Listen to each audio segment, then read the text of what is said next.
Hello. Normally, use a microphone unless I have to, but unless I'm competing against the traffic and the gypsy accordionist outside, I will use the mic. Okay, so you may be wondering why we're talking about January 1919 in April 2015, it's an obvious anniversary. And the point really was that last year, because we were getting into a commemoration on some circles, the celebration of the centenary of World War I, I began to think about George Square as a place where political manifestations would take place. In 1914, of course, there was massive patriotic demonstrations in George Square.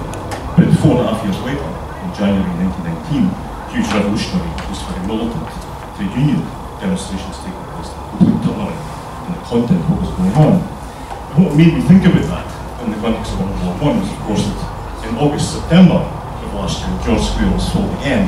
This time was supporters of Yes, and the referendum campaign, which I should point out, I was one, because I could doubt my position in this. And that made me think again, well, the people in George Square now, are they closer politically to the people who were there in August 1914, or the people who were there in January 1990? Were they there because of nationalism, or were they there because of the struggle for social justice? So that was, I wrote an article of that which appeared in the Scottish Review of Books. I think it was because Mary saw that she invited me to give this talk.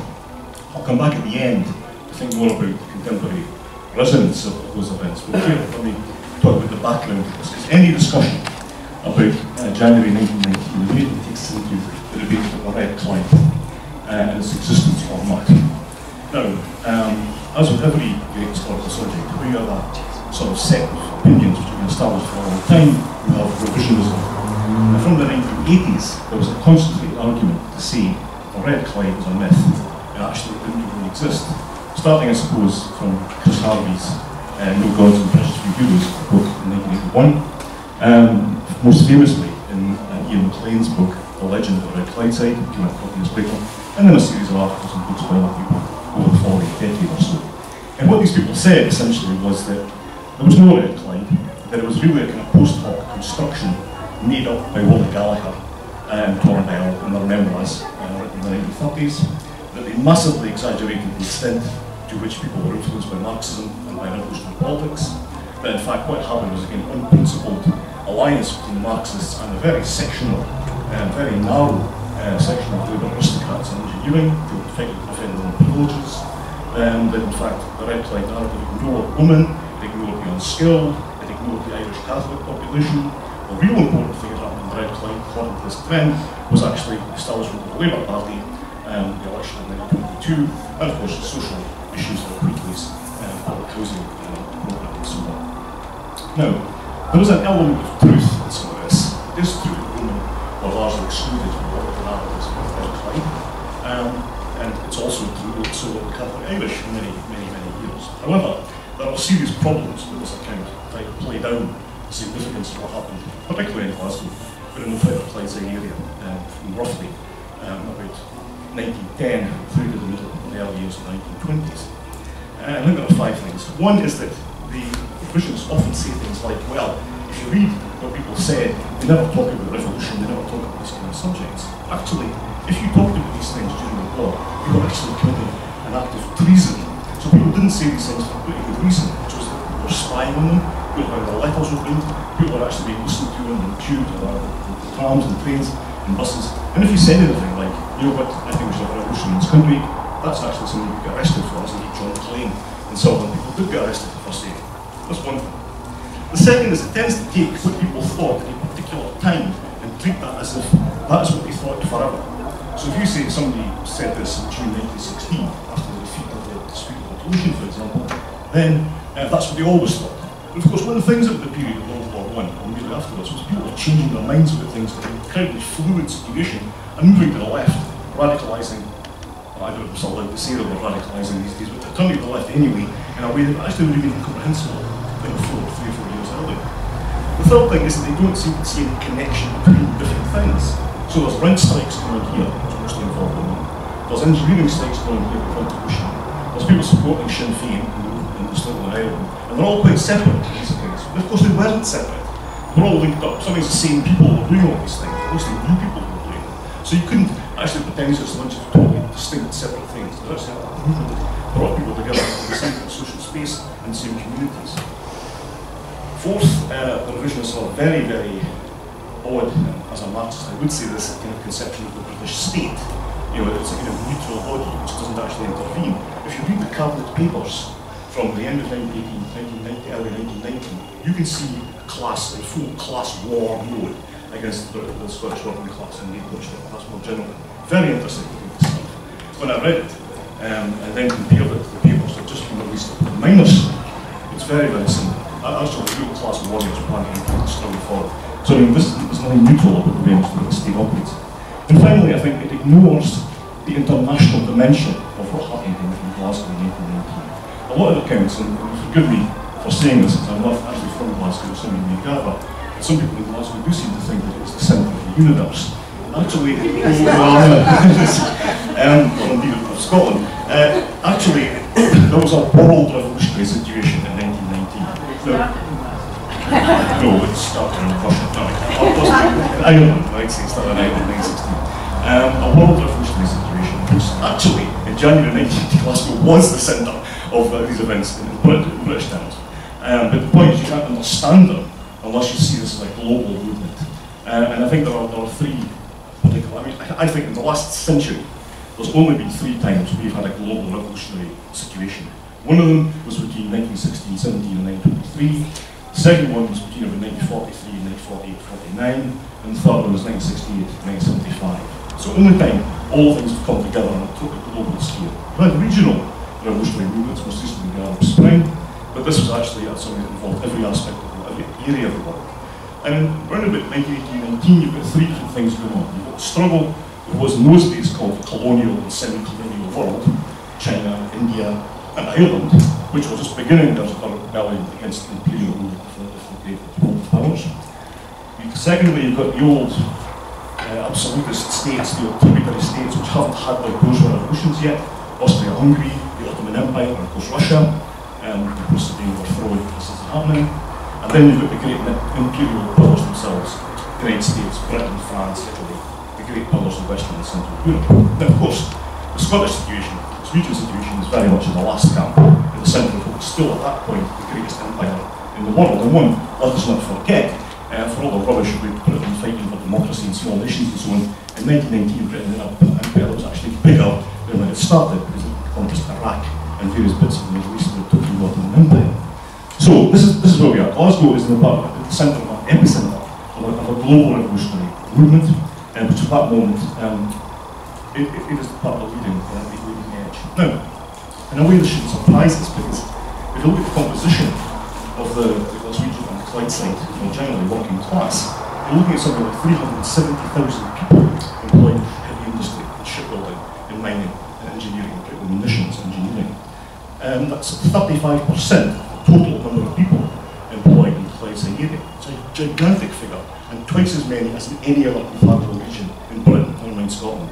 It's quite distinct in Scottish terms. It's also distinct in British terms, but not quite so much. Belfast, actually, the same. Now, interestingly, 80% in engineering, comparable figures in shipbuilding and mining, are unionised. And these are colossal figures for unionisation. I mean, now, the figures for unionisation in this country are in Britain, say, about 30%. But even then, Scotland was less unionised than Britain as a whole. So these are phenomenal figures for unionisation, and give some of the distinctiveness of the Clydeside area. But the other side are also distinct. The bosses, the employing class in Glasgow, were also distinct in British terms. They were ferociously against collective bargaining. They managed to keep forms of unionisation out to a far greater extent than, say, in Sheffield or Liverpool or Belfast. And notoriously, even the Admiralty and the Munitions Department of the state thought the employers in Glasgow were one of the most ferociously hard-faced bunch possible to imagine, and that they caused heartbreaking problems by antagonising the workforce by not allowing trade unionism to its place and so on. So there's kind of a very well organised working class in the industry, a ferociously anti-union employer class, and this is the kind of facing off. And things began to kick off before World War I. The so-called Great Unrest between 1910 and 1914 is sometimes Scotland's treated as a kind of backwater here. actually recent research showing this isn't true. In fact, there's much significant strike activity in Scotland in this period than there was in England. And not just in Glasgow, even in Aberdeen, which is where I'm from, and the strikes and there's granite workers, fishermen, you know, a wide range of people taking strike action in the immediate run-up to World War I. Same was true in Russia, actually, and in other parts of Europe. That all stopped dead when the war broke out in August 1914. Now, it stopped dead, and there was a sort of political truce established by the Labour Party, an industrial truce declared by the TUC and the SDUC. And it's interesting as to why people became upsurge of patriotism, why it happened. If you read Rolly Gallagher's first memoir, Revolt on the Clyde, it's an interesting passage where he's describing George Square and kind of patriotic, you know, manifestations, people rushing on the stage, people rushing to enlist. And he's going, why are they doing this? He says, it can't be because of some patriotic urge, it must be because ordinary working class life is so terrible that actually joining the army to go and fight in a war is actually an improvement for you than actually living in the kind of life people had in some of the slum areas in Glasgow. Now, that's true. It's not, I mean, there are more directly material issues here. If you were unemployed and you joined the army, you got a wage, it was a job. People thought it was going to be over by Christmas. You know? If you were an unskilled worker, then you got a higher wage if you joined the army than you would have in your normal workplace. The only people from whom it was not a very attractive option were highly skilled workers in engineering and so on. And of course, there was a major propaganda drive to get people to join. If you didn't join the army, you were effeminate, you were a traitor, you were a coward, you were laggy, why haven't you joined up, this kind of stuff. And people should not forget just exactly how overwhelming this propaganda was to make people. Their masculinity was in question, and their patriotism if you didn't join up. But I don't think we can completely dismiss the question of nationalism. I think there's a very strong strain of Scoto-Britishness at this point, particularly around the older regiments, Scottish regiments, which suck people in, at least temporarily, in the kind of upsurge around the war. And you can read it if you look at the memoirs and autobiographies of some of the leading participants. And hilarious passages in David Kirkwood's memoirs, My Life of Revolt, My Revolting Life, as Churchill called it. It's where he goes on about how he fought with his conscience and struggled as to whether he was going to support or oppose the war, but he won.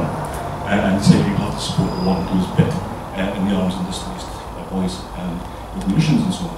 Manny Shinwell says pretty much the same thing in one of his endless series of autobiographies. People think he was an unconscious objective. He wasn't, this was a slur. He'd spent the war fighting a very important work in shipping. He was on some tedious detail of the work he did in shipping in the early years of the war. So there was a kind of, in the Labour movement itself, there were people like saying, yes, we think we should fight this war, and that's why we're basically calling an industrial truce until the war is over. Scotland contributed 320,589 recruits to the army in the 15-month period before conscription was introduced. That's 27% of the entire British volunteering force at the time. Disproportionately higher than any other bit of the UK. 30,000 volunteers lived in Glasgow in the first 10 weeks alone. Now that maybe does tell us something about the kind of life people had in the nation to do this. And they were serious about it. Harry McShane was a major revolutionary and associated with Maclean's during and after the war. Recounts in his autobiography how he enlisted because he thought he was going to argue for socialist propaganda amongst the troops. He lasted 2 weeks, and then he had to desert and run away. He actually managed to get his job back incredibly at the time. But nevertheless, you know, there was no point. If I'd done it 3 years later, it might have worked. But the first couple of months, 1914, there was not the slightest chance of socialist propaganda making the first bit of an impact at that point. The first anti-war demonstration had something like 5,000 people at it in Glasgow. So you've got you know, everything's collapsing with the patriotic kind of urge, which is universal. Right? It's always taken to be the great betrayal of the Second International, the Socialist International. All of the socialist parties in Europe, with the exception of the Bolsheviks, the Serbians and the Bulgarians, all signed up for the war. And basically said all the resolutions that have been passed, saying that, you know, if the war breaks out, there'll be a general strike, we'll break down the clearance system down and so on. All of them capitulated. So of course in these circumstances it's very difficult to oppose the war if you feel your own organisations are lining up with you. That's through more recent events as well. So a lot of the struggles initially took place, particularly in 1915 and particularly the rent strikes. This is the famous slogan, my father was fighting the Hun in France, we're fighting the Huns at home. This isn't actually an anti-war slogan. It's a slogan that could be interpreted actually as a pro-war slogan. Yes, we're justly fighting these Flemish Prussians over in France, but you know what the landlords are behaving like then here, that's what we're opposed to them. That's not an anti-war slogan.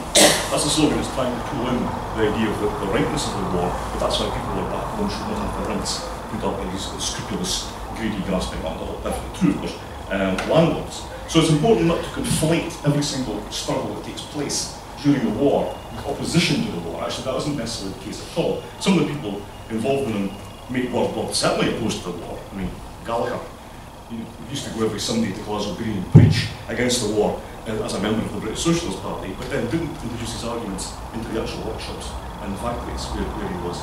That then focused entirely on the questions of affecting workers immediately in terms of pay conditions and dilution.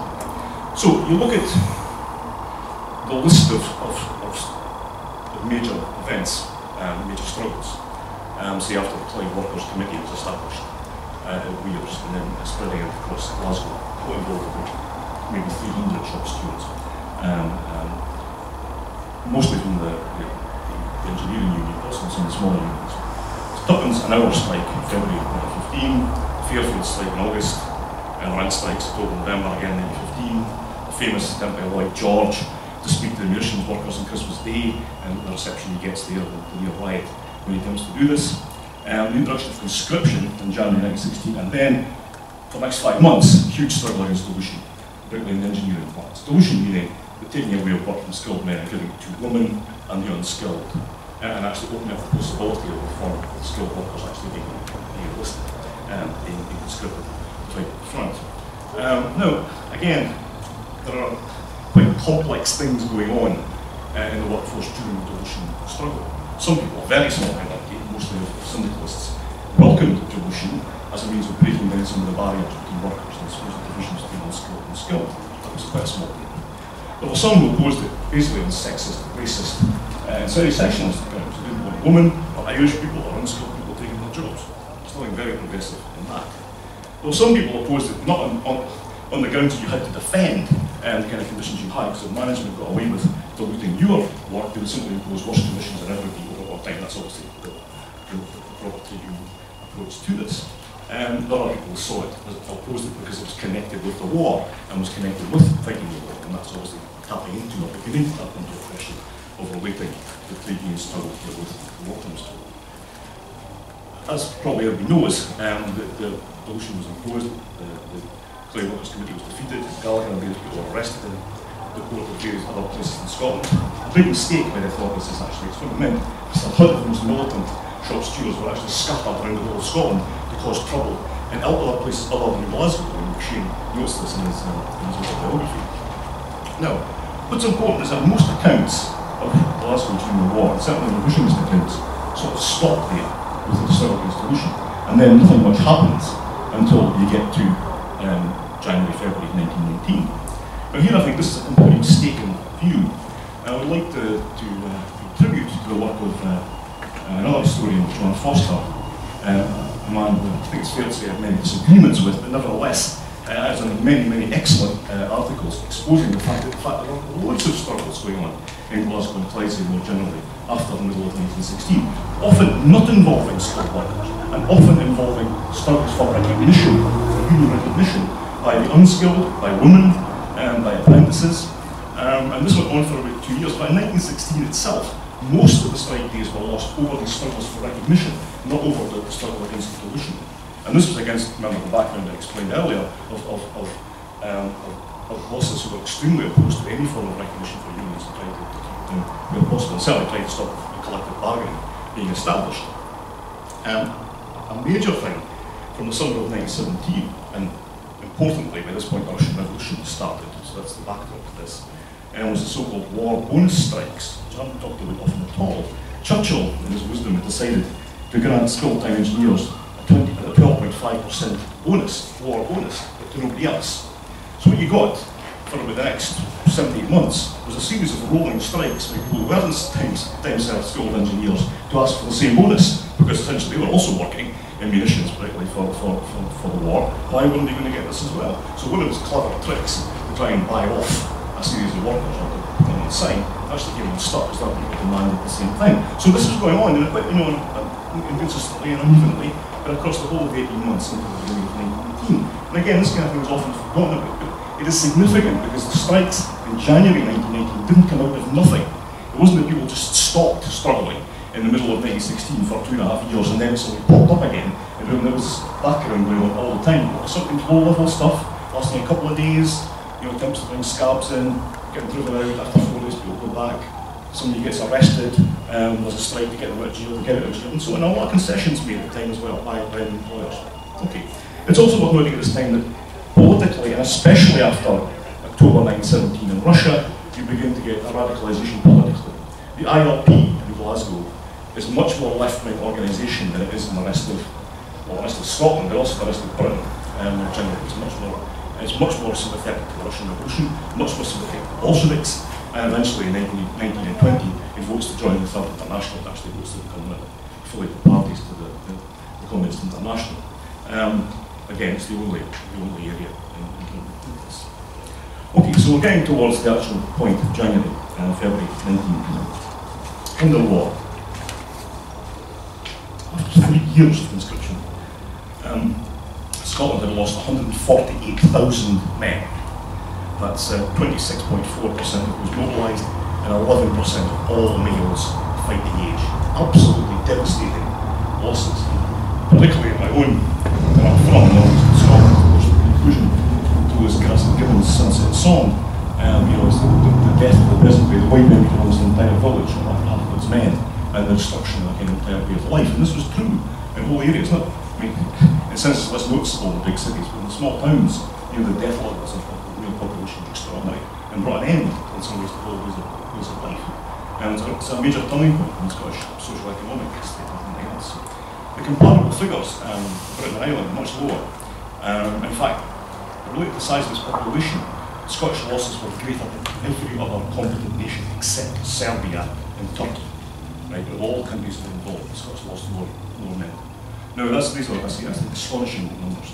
I got them incidentally from Neil Ferguson, the great Scottish Sweden right-wing historian who's been plenty of war, but he has got some very accurate statistics in it. Then he's interested in looking at this kind of stuff. Okay, so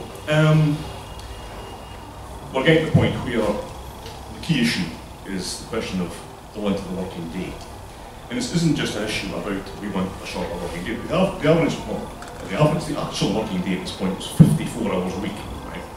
So there were attempts to reduce this, and not just because people wanted to work shorter hours, because demobilisation, I referred to earlier on, was happening. People were coming back from the war. Unemployment in Glasgow was 11% already by November, just after November 1918, just after the beginning of demobilisation. 38,000 in Glasgow alone by the end of 1918. The ASE, the Engineers Union, wanted a 47-hour week and balloted a membership for this, and it was approved by 36,000 to 28,000. All it said on the ballot paper is, do you want to work 54 hours a week or 47 hours a week? Actually, the demands are going up for a 40-hour week, and in some parts of the country for less than that, for a 30-hour week. This was the demand actually came out of the unofficial wing of the Clay Workers' Committee, which had reformed itself towards the end of 2017. Now, what's happening, what happens now is really interesting, because given that the official union and other unions have taken a position that, okay, we're running at 47 hours a week, the unofficial, the rank and file movement, associated with the Clay Workers' Committee, says, no, we're not going to put up with this, we're going to have shop floor meetings outside the factories and a discussion, then we're going to have meetings and votes actually on the shop floor about what we want in relation to the working day, which is 40 hours. 40 hours became the number that people oriented around about, like it was, say, 30 hours had been mooted at some point. Support came from Belfast, perhaps even more than Glasgow, the most militant city in Britain, Ireland, at this time, and actually quite similar in its actual social composition. For example, shipbuilding is also in Belfast one of the key areas for industrial action by trade unions. So you've got this kind of movement from below very quickly to call for the 40 hours, and the strike is set by the Clay Workers' Committee basically, and its allies by the 27th of January. Initially 40,000 people on strike, by the end of that week 100,000 on strike, including in Leith, in Edinburgh, and in Rosyth, which Dalkey as well. So it's just like this region, and it's also in the East Coast, and begins to sweep in all areas of the country. And what's characteristic about it is mass picketing to actually bring up workplaces. 2,000 workers from the Albion car plant picked out Baron Stroud in the space of about a day. So this was generally, there are a number of loads of examples of this, of actually hundreds or thousands of workers going into another factory that wasn't in strike and actually bringing people out by picketing outside in mass, sort of circling the factories in order to do this. However, official backing for the strike was very, very rare. Only, I think, the iron molders made the strike official, and that was because essentially it was led by revolutionaries, particularly Tom Bell of the Socialist Labour Party. So that's the only, it's a relatively small unit, it's the only one that actually made the strike official. So a kind of two-pronged struggle going on here between workers on the strike and the employers and the state, who will come on to in a minute, and against our own unions, who were actually taking a very, very control strike movements against them. And he regarded the Cloud Works Committee essentially as madmen for taking on this role. So I want to shift briefly here to the role of the state and the employers. Now, I mentioned the nature of the Clydeside employers. So particularly the shipbuilding employers, so that is again an organising focus for all of the other groups of employers on the Clyde. And they were deeply worried for four reasons. One is the political nature of the strike. And the fact that people saying we're striking for shorter hours to give people jobs because we want to stop the workers from coming back from the war and want them to have jobs. Making a kind of political argument for strike action. It wasn't just a terms and conditions thing.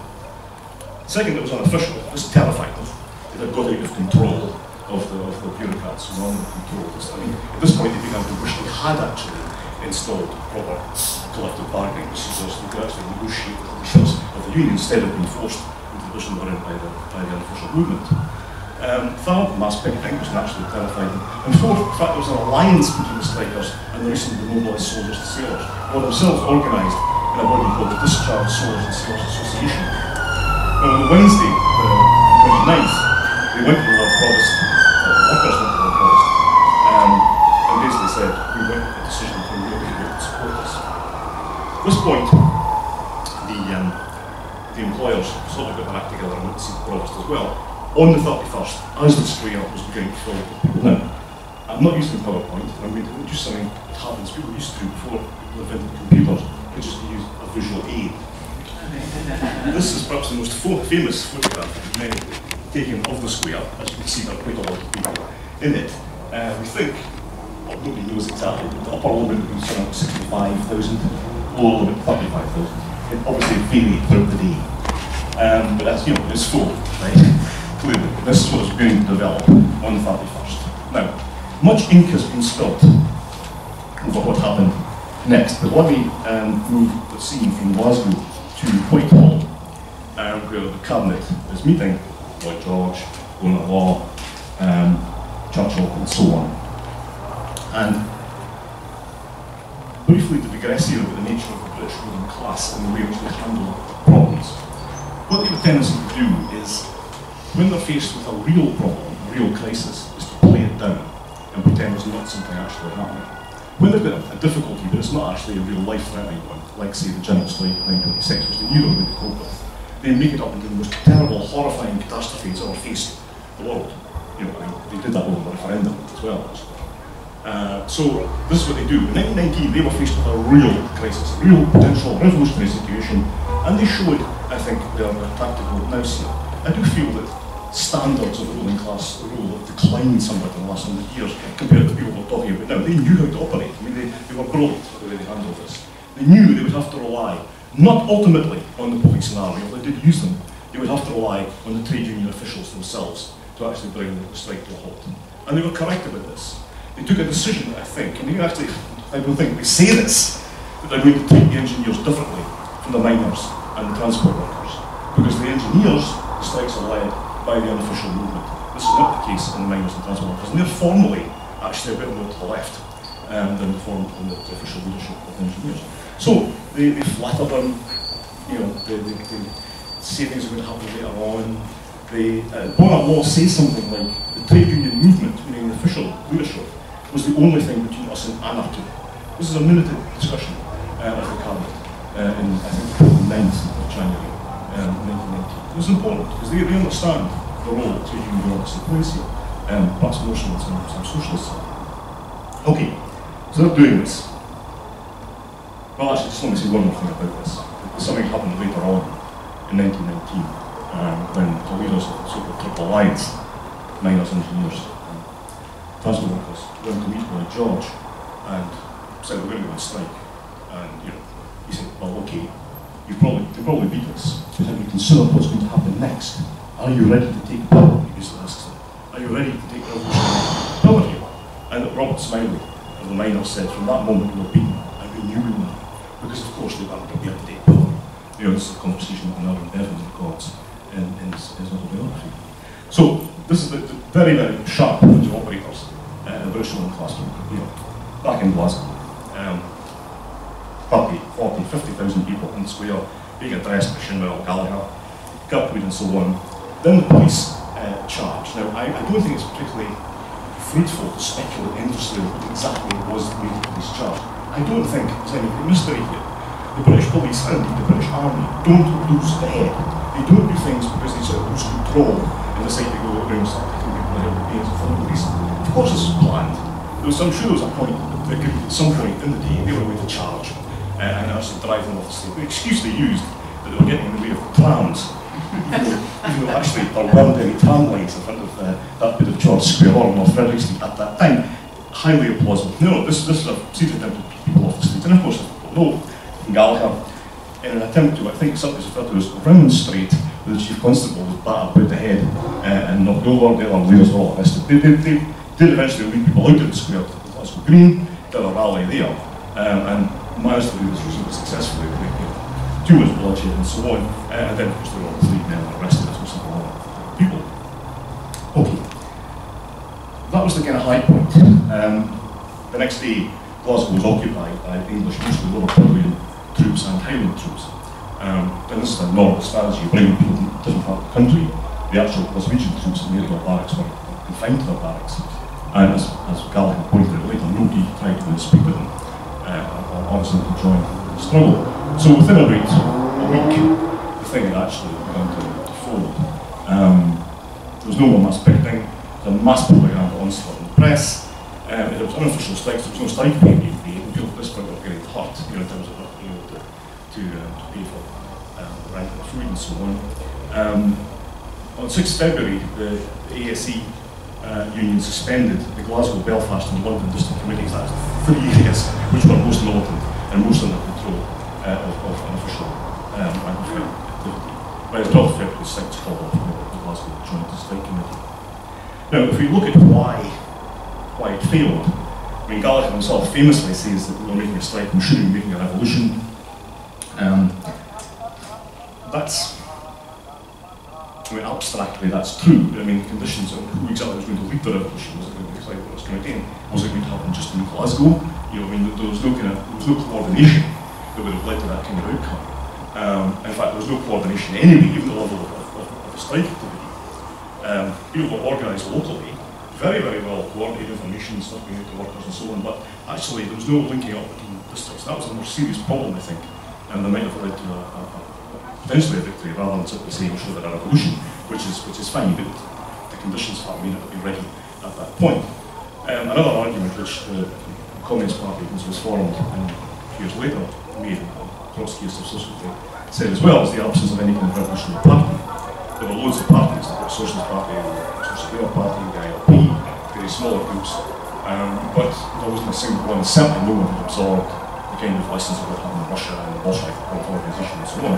So that was something that, I mean, that did happen, but it wasn't at its point. And so that was simply, yeah, okay, there wasn't a revolutionary party, but there couldn't have been, there wasn't anybody who could say in Russia at this point. It's also worth noting, I think this is important in case we get carried away sometimes by thinking that the strikes and the kind of struggle immediately wiped out all forms of racism and thoughts in the Glasgow working class. It didn't. A week before the Bloody Friday, there was a strike by white sailors. And that's a strike, a racist riot against 30 black sailors in the National Marine Hiring Yard, after which the black sailors were then arrested, which sounds predicate and by indeed. That's bad enough. The argument put out saying, why should black workers and Chinese workers take jobs that should be ours, like British. What's actually quite startling, this is only come out quite recently, is that Shinwell and Gallagher went down to meet the sailors, not to argue with them, but to actually ask them to join the 40-hour strike without any hint of criticism of what happened. And actually, Smiley and Miners leader actually moved a motion which was passed at the TUC later in 1919, calling for the exclusion of Asiatic or Chinese labour from the merchant marine in preference to British whites, and secondly, to British colours.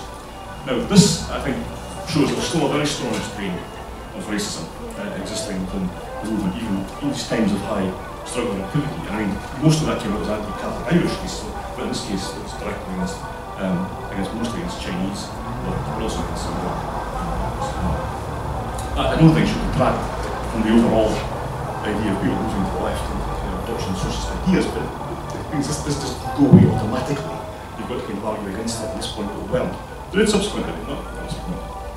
Okay, so ultimately then we have a great heroic moment which involves hundreds of thousands of people, very high levels of organisation, which ultimately is defeated, although it does continue certainly over 1921. There's also major strikes taking place, some are very successful, and I suppose this period doesn't really come to an end until 1926 and the general strike, which is a decisive defeat, which actually echoes down really into World War II. So when we look back on this event,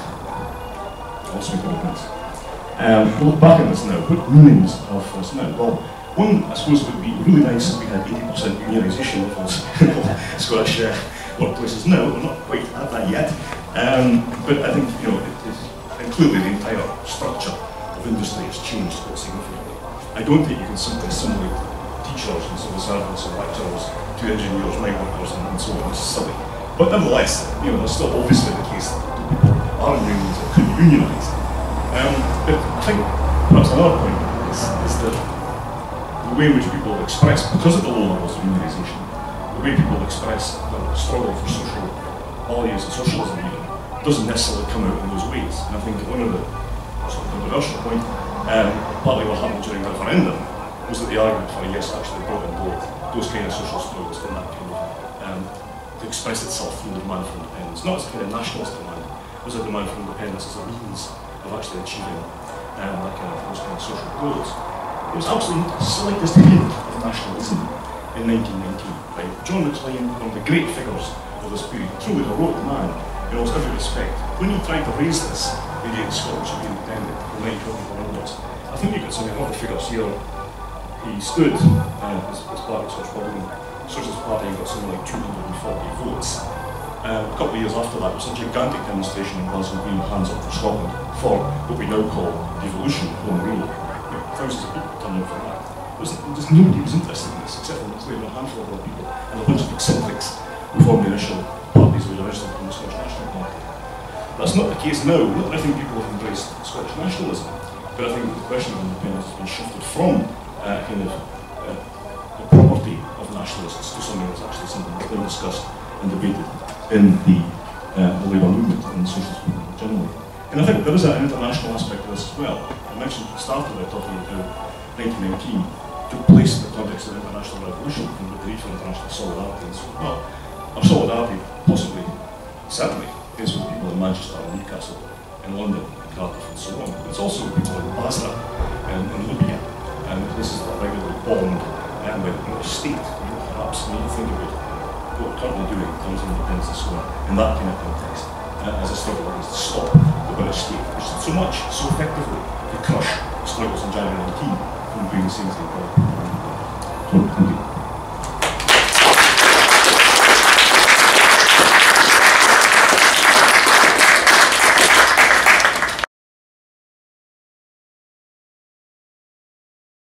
To answer some questions, and I wonder if I might ask the first one. Was the right act read? As far as I can see, no. But I mean, some people say it wasn't read and nobody could hear it. So that doesn't count. I think all the author says the right act was read by the prophecy. Right. You only decide it was read if other people are killed like Peterloo. Yeah. It's a controversial area. I personally don't think it was. I think that's the kind of story. Perhaps there's not enough case experience to judge. There hadn't been a serious riot, I think, since 1848. I mean, since the Charters came out in Glasgow. that brought in response. So, nobody knew exactly very clear what it was supposed to do in these circumstances. Well, it was it started in the 1880s when the Marines yeah. arrived to stop the crafters breaking down fences. Yeah, right. Right now, who's got questions for us? Okay.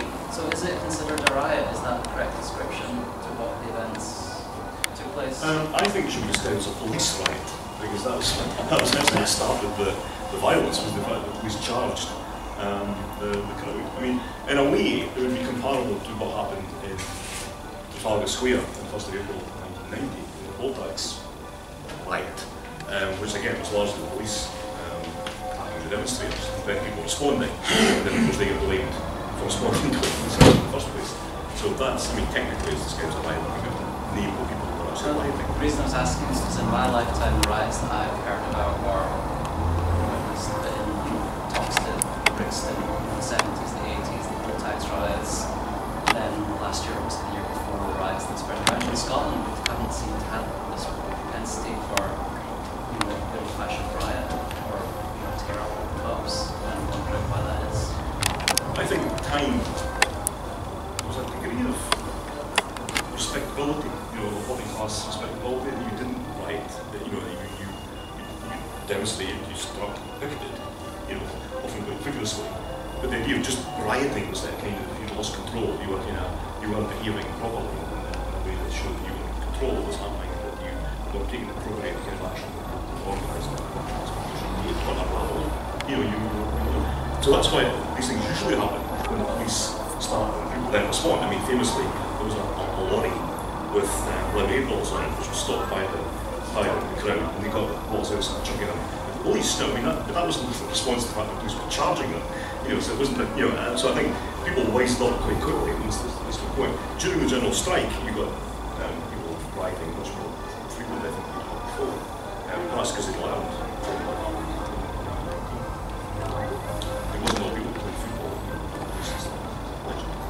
I think, just in relation to what's happening in England with rioting, I think they seem to have a much firmer hatred of the police, and that's often what triggers the events. And we don't seem to have that natural hostility to the...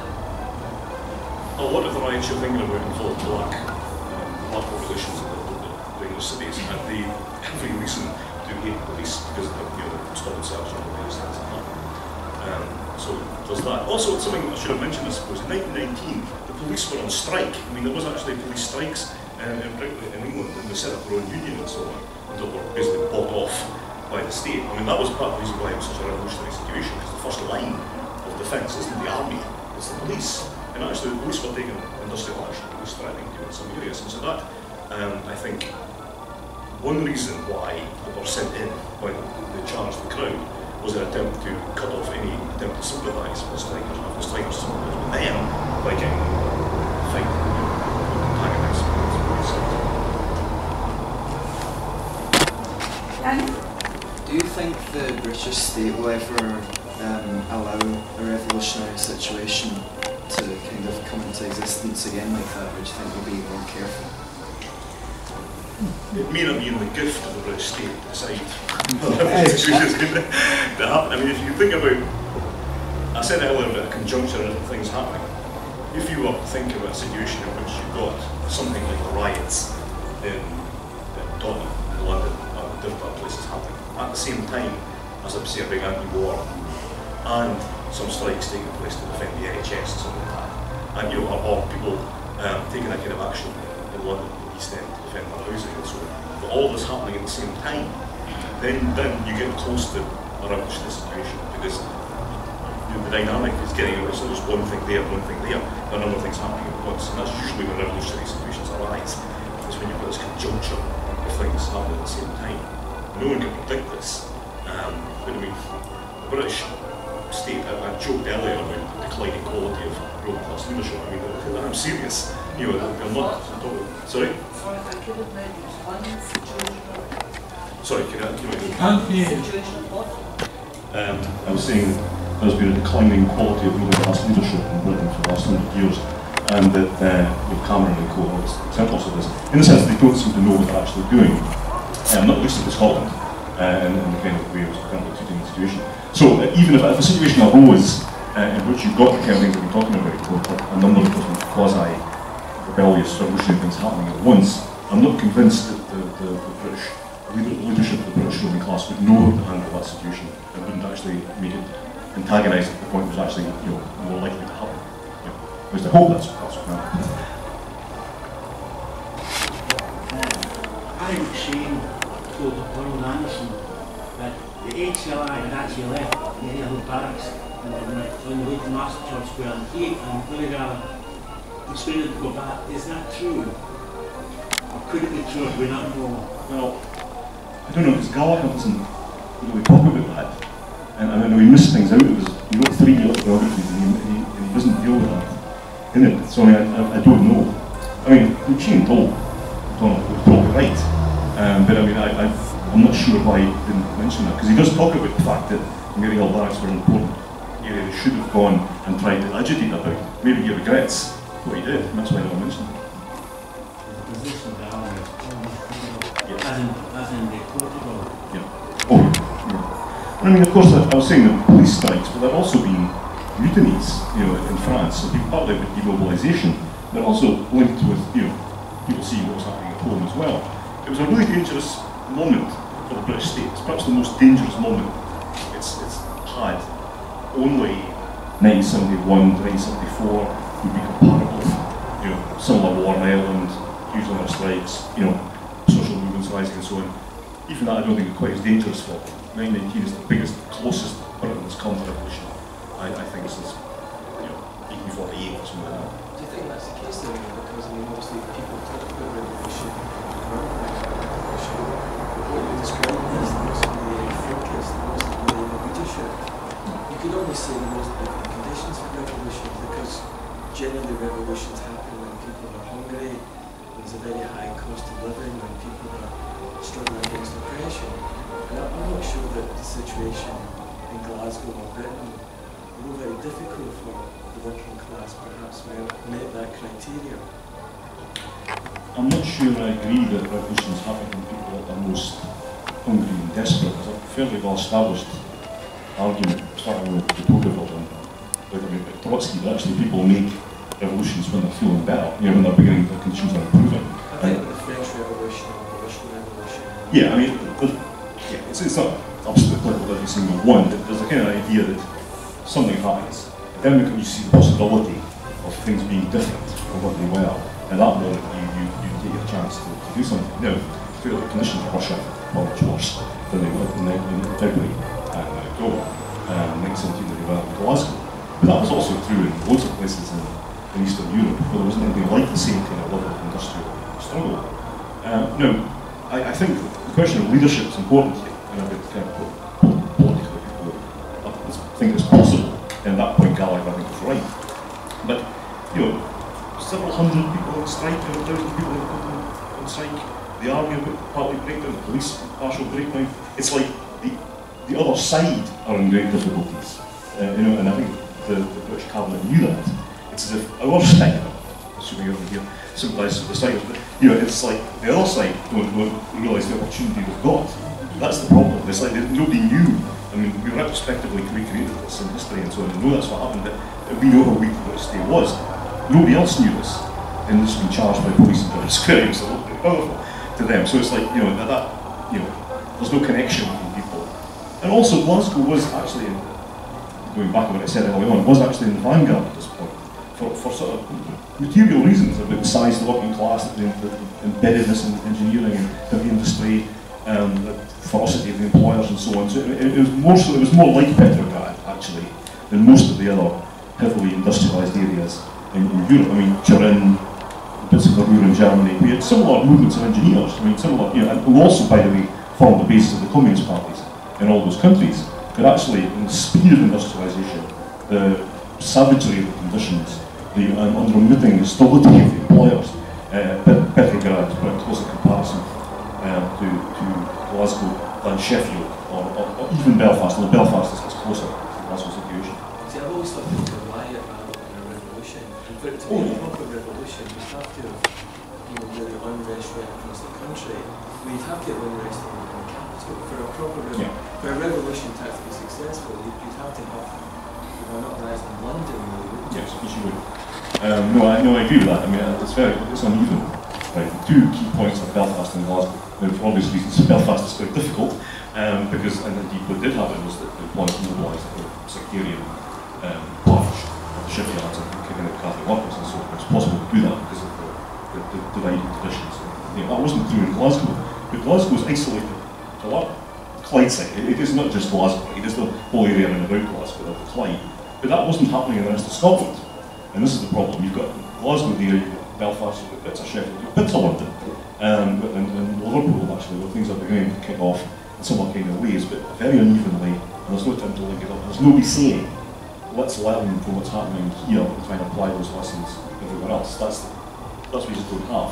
So I mean, in a sense, the argument about leadership and so on is a valid one, but then that can't be magic here. You can't just put it at fun. Cadres come up with that. Australians, people wanted more than a change in their working conditions. Were people talking about political change, or was it just working conditions they wanted to improve? No, and actually, if you look at the well-running war, and if you look at the patterns of election, who got voted for, in the greater Clydeside area, you see that the most radical people, the ILP, people who were sympathetic to revolution, members of the SLP and so on, as well as the left of the Labour Party, the Labour Party at the time, other people who get elected.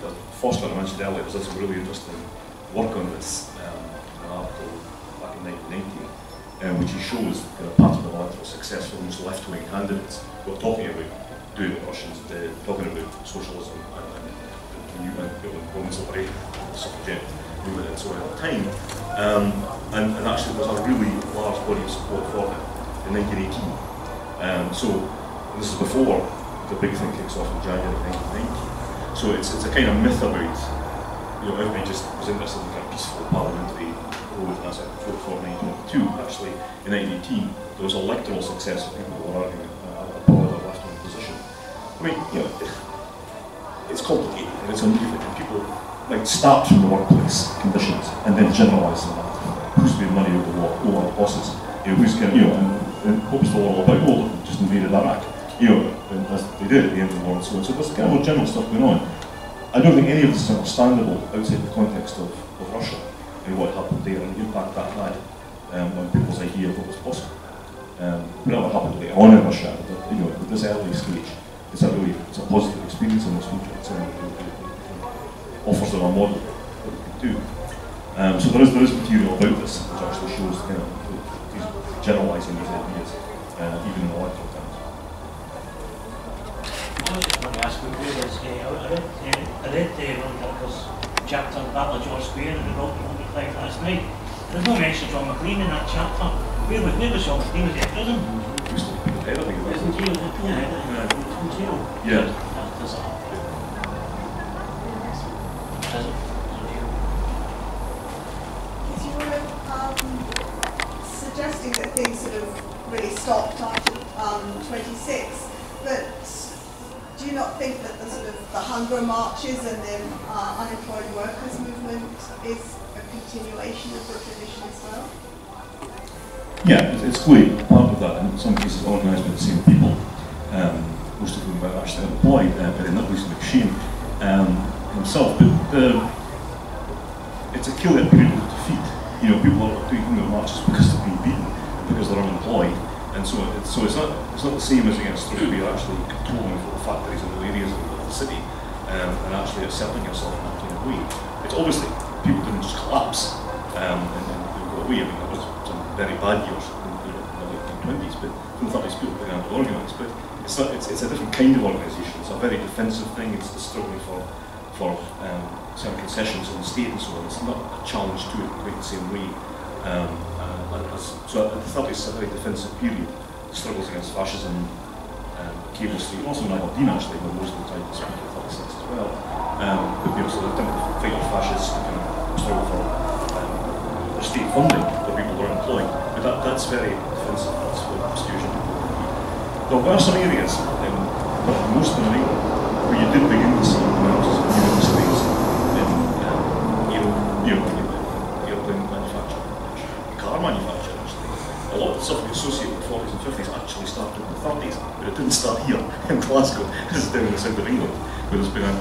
did get organised, there were struggles still going. And those plans started in the 30s and continued after World War II. But in Scotland it's very different, and it's only really in the war. Big housing movement started by the end of the 20s. Big housing. Yes. Do you wish to ask a question? Here? Are there any more questions? When was the 40-hour week introduced? Was that much later? Well, no, you're asking. Yeah, I think it must have been at the end of World War II. It was one of the reforms was introduced after 45. So the immediate effects for the people who were standing in George Square was business as usual. Well, some of the arrows did come down to 54. I don't think it's as uniform as the whole industry. 47 was established in some places. There was some, but it was fragmented. That was again the point. It broke up into the separate struggles rather than this unified thing which has been the case in time. Anna? I don't have a question. Actually, I've read quite a lot of the suffragettes and the struggle, and it actually stopped before the First War, because suddenly they were actually in demand as nurses and so on. What about this riot in 1918 in George Square? Were they present as well, or what happened to them?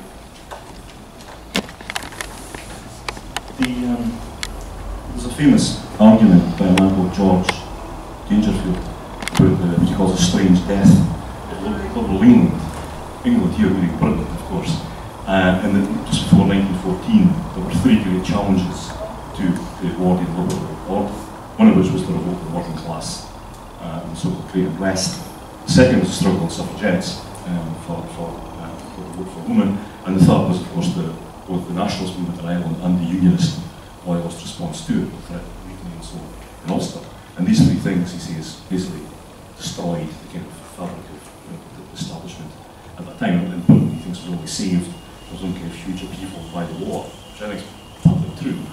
So the suffragette movement split during World War I.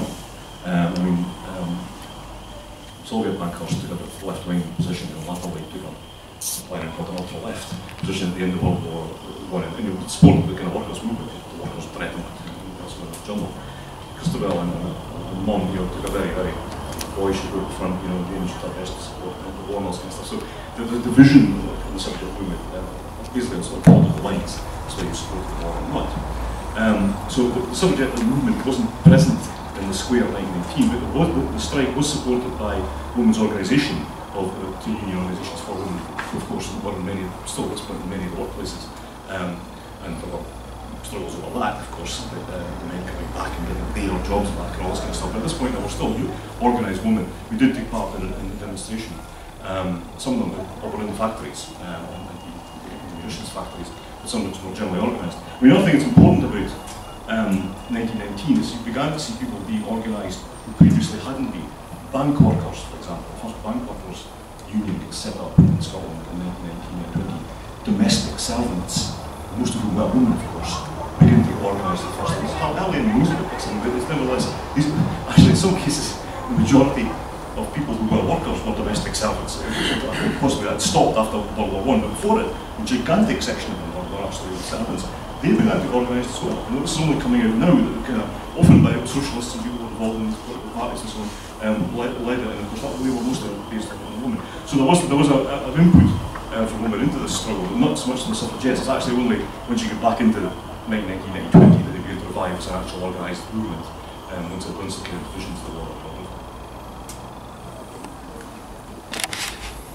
It's an anecdote more than anything, but I also think that the quote by George Orwell was quite pertinent to what was said by the gentleman over there on the left.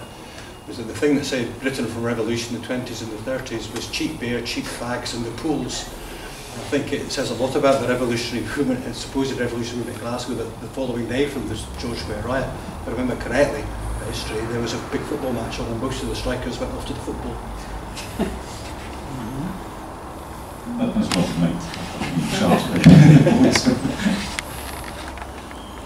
Just really a quick note to what you were saying about women.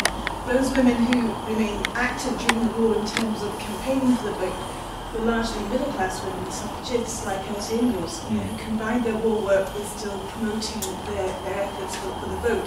So as such, they were very unlikely to be involved in somewhere like George Square, not least because she was dead by that point. Women generally tended to get involved in the cooperative movement, and at the time of war and after, and that's where you see most women directing their efforts, which is why you start to see the growth of the labour movement. It's not the conscious popular belief, it's not the radical left who gain most out of the war immediately, it's the conservatives, unionists. Labour Party grows more slowly, and women, of course, are important in the cooperative movement. Just on that, I can draw people's attention to an excellent new book by Rob Duncan called Objectors and Resistors, which came out a couple of weeks ago, and spoke at the launch of it a couple of weeks ago, which actually does discuss the role of everyone who opposed the war, including women. And we tend to think of a few very famous women, like Mary Margaret and so on, who were involved in the rent strikes, but of course that is important, but there was a lot of other stuff going on as well. And Rob's book is very good at bringing all this out. It's the first series attempt to discuss the entire history of people who resisted and conscious objectives and so on throughout the war, based on the total documentation that is left, which I think is fleshing out that picture of what was the time. Any more questions? Thanks.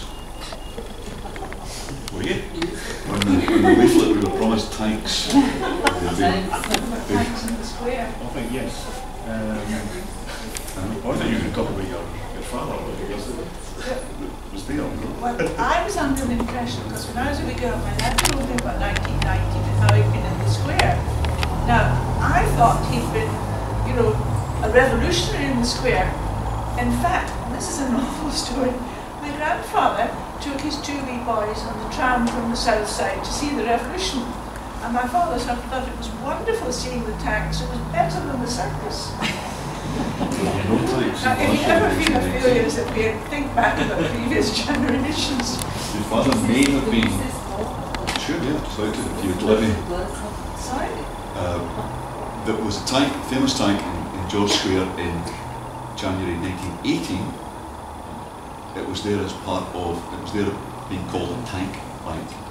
And it was there to raise money, and it raised 14 million pounds in a week in Glasgow. There's pictures of tanks with tram cars. The other famous, what's the other famous photograph? The photograph it didn't show us is the tank in Trondheim. Yeah. That's January 1918. Oh my goodness. That's Julian. Yeah, no, that's right. There were no tanks. I think this is interesting. This is again people's memory. I'm just conflating what you saw with what you tell someone else. No, that was the point. There was no army. The army weren't in the square at all. It was the police. I mean, the army were there the next day, and with with machine guns and so on. But not at times. People often think that like the troops lined up with the weren't. So it's the kind of thing being mixed up. I'm afraid not.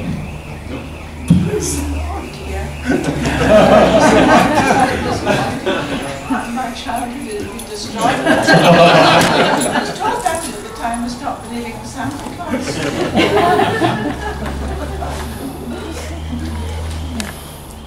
I think the tank, along with the red flag, in the photograph you showed us, the tanks along with that, along with the riot act, the riot act being torn from the fingers of the Lord Lieutenant or whoever's doing it. All of these things, I think, are kind of, aren't we hard on the Clyde side? We'll take on tanks, we'll take on sheriff's officers, we'll take on, we'll do what was, what may have been, as you said, treasonous a few months, a few years earlier. And these remain as kind of shibboleths of working class resistance to power. I think gradually we're starting to see that these, well, they're there. Do we need them to be there? They become symbols of resistance, rather than what was actually being discussed in the square, why they were there. They were there to wait to hear the result of what was happening in London. So they're certainly hanging about, waiting for something to happen. And the police are spooked or something happens. It's then she said, the police riot. But somehow we want to hold on to a lot more than that. Somehow that we want to hang on to the symbols of red lights, like rather than the actuality. Yeah, I mean, I think in general I agree with that we don't want to be, I mean, not everything the revisionists say is wrong. I mean, there's an important thing about mythology of events which needs to be, I think, exposed to proper historical critique. But at the same time, I think the problem is that tends to see everything as being, again, I said at the beginning, kind of static, as if there's kind of what people thought, what they did at a particular moment, and that's all that was going to happen. So there's a dynamic in the situation that actually transforms it, because we do know that people had quite different views, quite more advanced left-wing views by the end of the war than they certainly had at the beginning of the war. So something happened to affect, to make that kind of change. And I think some of the events of January, although it wasn't successful in terms of the actual strike action, probably drove people further to the left. Not just because they saw the state behaving and how what people do. People who had just been fighting for the state for the last 4 years, and now we're finding that the same guns turned on them. That does have an impact on people's consciousness. So I mean, although I was saying earlier that the election of the Labour Party, and the famous election in 1922, is elevated in some of these accounts as being the most important thing that happened. I don't think it was completely insignificant. I think people voted for Labour partly because they felt that the strike movement wasn't, they tried that and that wasn't really successful, so let's try and send these people to Parliament and see if that's going to work. So I mean, there's a kind of thing ebbs and flows, and people try different things to see whether they're going to work. Now, we can look back over 100 years and say that certain things probably aren't going to work in terms of reducing socialism, and I said Westminster, maybe, but it's like at the time, nobody knew that. You had to go through the experience in order to find it was true. Take the last question from Daniel. Would you say the women's vote would have been won at the time that it was without the suffragettes movement? No, I think almost certainly not. The resistance to it, I mean, was quite deranged. I mean, by some sections of the Liberal Party particularly, were absolutely hostile to it every conceivable way. I mean, if you look at the actual history of the attitudes to them, the way they were treated and so on, this is a state and a class which is determined that they get it. So they needed an enormous level of struggle to actually to force this through. So I mean, I don't think there's any doubt that people think I mean, once it happens in Britain, I mean, other places, then it becomes more acceptable that this is going to happen, especially because I think a lot of them saw the potential for a conservative female vote. And once that became possible, then, oh yeah, let's do this. So, they're thinking tactically again, as it tends to do. But no, I don't think it would have happened in the first instance. Now, may I ask Neil, another Neil, to give the vote of thanks? Thank you, Marie. Another Davidson, and we've heard about your father. Davidson here is speaking. I demand that you declare your interest in the relationship. Is this a cousin from Aberdeen? However, you may wish to answer that question later. Neil Davidson gave us a Marxist analysis. He gave us great detail on the micro level, the details of what happened. Interestingly, towards the end, in the very lively question and answer session, we heard that there's some doubts as to some of the events, how the events have actually been painted in the various histories. But Neil also gave us the longer term view, and from the Marxist analytical position was looking at where that would fit into longer term waves, longer movements in society. Speaking as I do as a native Glaswegian, it's very interesting to have some of the, I'll use the word, perhaps myths, being discussed and debated. I think that's very useful, it's very constructive, and as a history teacher in secondary schools, it's important that on one hand, and I'm not the only history teacher here, it's important that we should be able to paint pictures, word pictures, use illustrations, use other sources to bring the past alive, and preferably with great degrees of clarity and truth. But at the same time, I think a little bit of myth and picture imagination should remain and not be entirely thrown out. I wouldn't tell straight porky pies, but I think I would emphasise some of the military issues that did occur the army the day after, machine guns. But interesting also to disclose to more senior school pupils, and time was made interesting contributions this evening, is to help young historians and young people developing an interest in history to see that different angles can be given. So I very much welcome, and I trust you share with me, as I think is indicated by the quality of the question and answer session, that you wish with me to thank Marie Davidson for inviting Neil Davidson along to speak this evening. Thank you.